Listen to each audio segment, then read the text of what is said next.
Can we pray on a prayer mat, which is a picture of a mosque printed on it? Yeah, of course, there is nothing wrong with it, because that's what's everywhere now, isn't it? But it's actually it's recommended to avoid anything which disrupts your concentration, regardless if it is some voices. So let's suppose that if there is some voices or sounds, etc., which normally will be disrupting your concentration, so it's better for you to pray somewhere else. But if it does not disrupt your concentration, so then you can pray, yes. Yeah, and for those that are disrupted, they can obviously have mats which are just have a design on them, a particular design. Yeah, that's fine, yeah, as long as it's not going to disrupt you. Or how do you advise people who have a problem with concentration in prayer? You get this? Do people ask you this? Yeah. So it's very widely spread, you know. Yeah. So focusing, concentrating in your prayer, it's not that easily gainable. Okay, regardless if you're sheikh or not sheikh, just normal. So all of us have this problem, you know. Yes. So you have to learn how to make dhikr of God. So you have to be trained to remember God. Gaining concentration in salah through dhikr of Allah. Yeah. So you know how this. Do we do that? Yeah, exactly. It's just amazing question, because the actual reason for us to pray is to remember God, isn't it? Okay, God says, "Aqim salat," perform the prayer, lidhikri, to remember me. Okay, so if we have been praying for 10 years, 20 years, 30 years, but yet we didn't gain this dhikr of God, means all of our. So it is the same as, do you know this whale with the water in it? So you are just sending a container to lift water. Each time you are doing it and no water is coming out. So you have been doing it for 20 years. So what people say about you? People say that you're an insane guy, isn't it? So same thing is about us.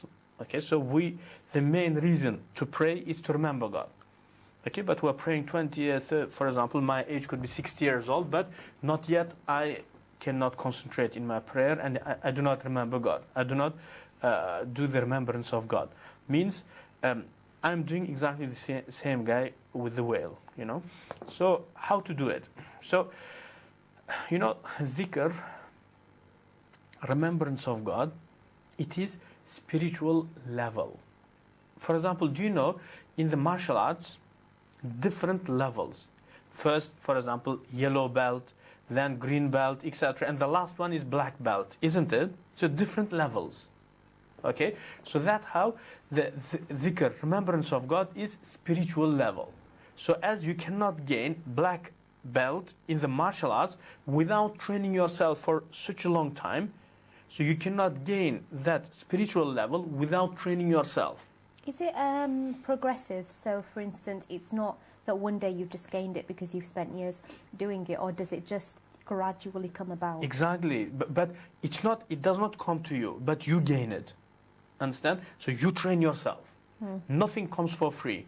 Okay, so it is the same as, okay, I'm sleeping, eating, and watching my movie. Why? Because black belt will be sent to me. It will be sent to me through email, you know. So it never happens like that. Nothing comes to you, but you gain it. You train yourself. Okay, for example, we may have these scholars, okay, whose age is 60 years old, have been teaching for, let's say, 30 years, teaching hadith, teaching Quran, etc. Okay, but does not believe in training yourself for dhikr and for different spiritual levels. Does not believe in spiritual path. Says it is shirk, it is bid'ah. So just look at them. Okay, so maybe they may look very holy, you know, but if you just open their hearts, there is not, just empty. Why? Because just sitting and teaching tafsir and teaching hadith does not give you that training, you know. So it is the same as, for example, I am singing a lot. Why? Because I want to gain a black belt in the martial arts. So is it so by singing, can I get that? Never. So same thing, by teaching, carry on teaching, narrating hadith, haddathana fulan an fulan, or for example teaching tafsir, teaching fiqh, so you cannot gain the spiritual level. So if you want to gain spiritual levels, for example tawakkul, certainty, patience, sabr, okay, and futuwa, okay, and them type of spiritual levels, and dhikr of God is one of the spiritual levels. So you have to enter this path called spiritual path.